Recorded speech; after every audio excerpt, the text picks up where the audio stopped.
দর্শক ডেইলি সানে আপনাদের সবাইকে স্বাগত জানাচ্ছি। আমি আরমান আলী। আজ আমাদের সাথে রয়েছেন বাংলাদেশের বর্তমান সময়ের জনপ্রিয় অভিনেতা আদর রাজেদ ভাইয়া। আমরা কথা বলবো তার সাথে। ভাইয়া কেমন আছেন? খুবই ভালো আছি, খুবই ভালো আছি। কাজ নিয়ে ব্যস্ততা কেমন চলছে? কাজ নিয়ে ব্যস্ততা চলছে, টগরের ডাবিং চলছে, গানের শুটিং বাকি আছে। তারপরে এই যে সিসিটি শুরু হলো, এটা অন্যরকম একটা উন্মাদনার বিষয়। ভালো চলছে সব কিছু। অনুশীলনী আজকে প্রথম আসলে? আজকে আমার সেকেন্ড ডে। এখানের পরিবেশটা কেমন লাগছে? এটা তো কল্পনাও করিনি, এখানে আমার কখনো আসা হয় নাই। সো বসুন্ধরা ক্রিকেট নেটওয়ার্কে যে এত সুন্দর একটা মাঠ, ইনডোর প্র্যাকটিস জোন আছে, এটা আমার শুনেছি, বাট আসা হয়নি কখনো। ভালো লাগছে সব কিছু মিলে। কি ক্রিকেট কি খেলা হয়? হ্যাঁ, স্কুলে খেলেছি, কলেজে খেলেছি, বাট অনেক দিন ধরে, বহু বছর হলো। সবাই তো বাংলাদেশের ভালো খেলে। পঞ্চপাণ্ডবকে একসময় খুব ভালো লাগতো, যে কারণে পঞ্চপাণ্ডব নাম দেওয়া হচ্ছে। বাট মাশরাফি ভাই,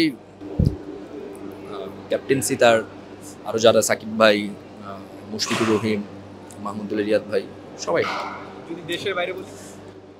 দেশের বাইরে বিরাট কোহলির একটা ভাইব দেয়। যদি 6 বলে 6 মারতে বলা হয়, কয়টা 6 মারতে চাবেন? 6 বলে তো 6টা 6ই হবে। যদি নো বল হয় সেক্ষেত্রে একটা বেশি হবে হয়তো। আমি আসলে সবসময় ফিল্ডিং অ্যান্ড বোলিংটা এনজয় করি, ব্যাটিংটা এনজয় করি না তা না, কিন্তু একটু টেম্পারমেন্ট কাজ করে যখন ব্যাটিংটা করি। মনে হয় যে সব বলই হচ্ছে হিট নিব, এরকম একটা জিনিস কাজ করে। এবার কার টিমে খেলছেন? অংশু ভাই টিমে। আমাদের টিমটা অনেক গোছানো, সবে তো শুরু, কিছুদিন হলো আমরা প্র্যাকটিস করছি। টিম বন্ডিংটা জরুরি, এখানে টিম স্পিরিটটা জরুরি। তো সবাই সবার সাথে খেলার পরে কথা বলছি আজকের অনুশীলন নিয়ে, কিংবা কালকে কি করব, কিংবা কার কি। যেরকম আমাকে ফার্স্ট ডেতে অংশু ভাই বলেছে, তুমি ব্যাটিংয়ে আরেকটু ফোকাস করো, কনসেন্ট্রেশন দাও। এটার কারণে আমাদের মধ্যে বন্ডিংটা আমার কাছে কেন যেন অনেক ভালো মনে হচ্ছে, একটা গুড ভাইব দিচ্ছে, যেটা আসলে যে কোনো জায়গায় জেতার জন্য খুব ইম্পর্টেন্ট একটা ব্যাপার। মাঝখানে প্রায় 1 বছর একটি গ্যাপ পড়ে গিয়েছে। জি। তো এর মধ্যে কি প্র্যাকটিস করা হয়েছে? 1 বছর না, অনেক দিন। তো আমি অনেক দিন ধরে ক্রিকেট খেলি না, আর ক্রিকেট বলে এটা আমার ফার্স্ট টাইম। সো আমি এনজয় করছি। এই যে সামনে কিছুদিন আগে ঈদকাল, এবার ঈদে কোন মুভিটা দেখেছেন বা কোন মুভিটা? ঈদে জঙ্গলি দেখা হয়েছে, বরবাদ দেখা হয়েছে।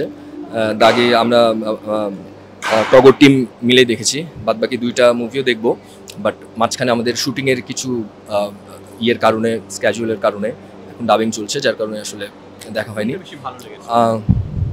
দুটো 2 রকম, দুটাই ভালো, but Borbaad larger then life, এরকম সিনেমা বাংলাদেশের আগে হয়নি।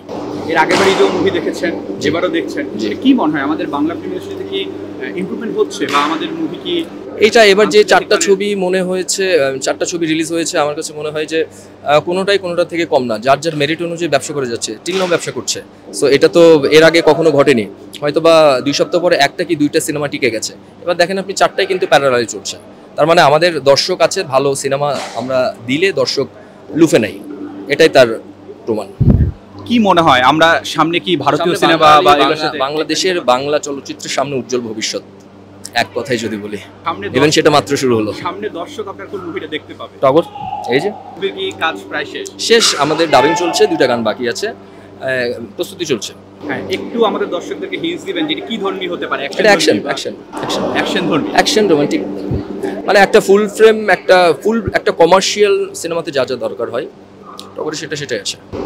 আমাদের ডেইলি সানে দর্শকদের উদ্দেশ্যে বলবো, সামনে আসছে সিসিটি, আপনারা দোয়া করবেন। আমি অংশু ভাই টিমে খেলছি, মজা পাবেন, খেলা দেখবেন, ভালো লাগবে আপনাদের। আর সামনে আমার সিনেমা আসছে টগর, ঈদুল আজহাতে। দোয়া করবেন আমাদের জন্য, টগর টিমের জন্য দোয়া করবেন, এয়ার মুভি নেটওয়ার্কের জন্য দোয়া করবেন। ধন্যবাদ।